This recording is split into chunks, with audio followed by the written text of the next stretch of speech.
నమో శ్రీనివాసాయ నమః. నమో వెంకటేశాయ నమః. అందరికీ నమస్కారం అండి. ప్రతిరోజు మీ రాశి ఫలితాలు తెలుసుకోవడానికి ఇంకా మన ఛానల్ సబ్స్క్రైబ్ చేసుకోకపోతే ప్లీజ్ సబ్స్క్రైబ్ చేసుకోండి. లైక్ చేసి మీ పూర్తి సపోర్ట్ మన శ్రీనివాస ఛానల్కి ఇవ్వండి.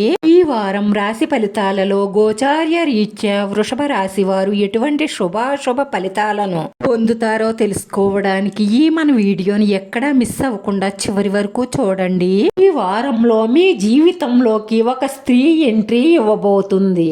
ఆ స్త్రీ ఎవరు, ఎలాంటిది వివరంగా తెలుసుకుందామండి. మీ జీవితంలోకి రాబోయే ఆ రహస్య స్త్రీ వల్ల మీ జాతకం, మీ తలరాత మారబోతుంది. అవునండి, మీరు విన్నది ఖచ్చితంగా నిజమే. అదృష్టం మీ తలుపు తట్టడం ఖాయం.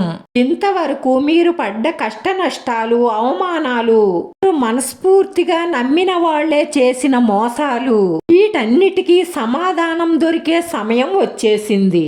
ఈ వారంలో ఈ రాశి వారికి చాలా బాగుంటుంది, కానీ కొన్ని విషయాలలో చాలా జాగ్రత్తలు వహించాలి. జాగ్రత్తగా ఉండవలసిన విషయాలు ఏంటంటే, సొంత వాహన ప్రయాణం చేసేటప్పుడు వేగంగా వెళ్ళకండి. ప్రమాద సూచన గోచరిస్తుంది. ఇంతవరకు మీరు చాలా బాధల్ని అనుభవించారు. మీరు ప్రేమించిన వారే మిమ్మల్ని మోసం చేశారు. మీరు ఎంతో గుడ్డిగా నమ్మిన మీ వాళ్లే మిమ్మల్ని వెన్నుపోటు పొడిచారు. ఇక అందరి కోసం అన్నీ చేసినవి చాలు. మీ కోసం మీరు ఆలోచించండి.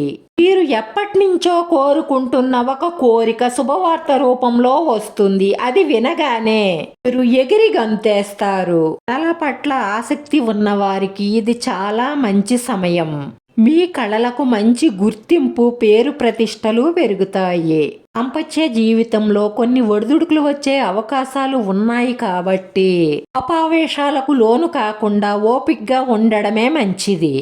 దానివల్ల సమస్యలు పెరగకుండా పరిష్కరించగలుగుతారు. తోడుగా ముందుకు వెళ్లడం వల్ల కొన్ని ఆటుపోట్లు ఎదుర్కొనే అవకాశాలు ఉంటాయి.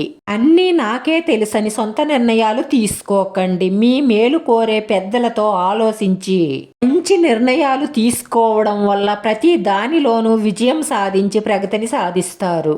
ఏ వివాదాలు ఉన్నా బయట పరిష్కరించుకోవడమే మంచిది. కాంట్రాక్టర్లు ఆచి తూచి ముందడుగు వెయ్యండి, లేదంటే మీ కాంట్రాక్ట్ చేజారే అవకాశాలు ఉన్నాయి. వారంలో మనసు పెట్టి పని చెయ్యడం వల్ల విజయాలు సాధిస్తారు. ఇతరుల విషయాలలో తలదూర్చడం మీకు మంచిది కాదు.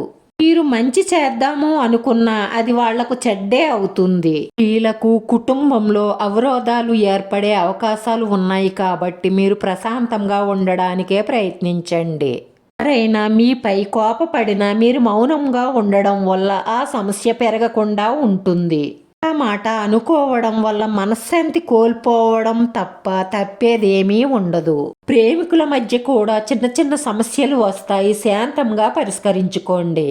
ఈ ఇష్టదైవాన్ని మనసులో ఎప్పుడూ జపిస్తూ ఉండడం వల్ల మనశ్శాంతిగా ఉంటుంది.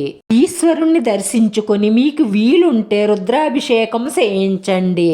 దానివల్ల మీకు వస్తున్న ఆటంకాలన్నీ తొలగిపోయి మంచి విజయాలను సాధించడమే కాకుండా మానసిక ప్రశాంతత దొరుకుతుంది. ఈ రాశివారి అదృష్ట సంఖ్య 8. ఈ రాశి వారికి కలిసొచ్చే రంగు పసుపు రంగు.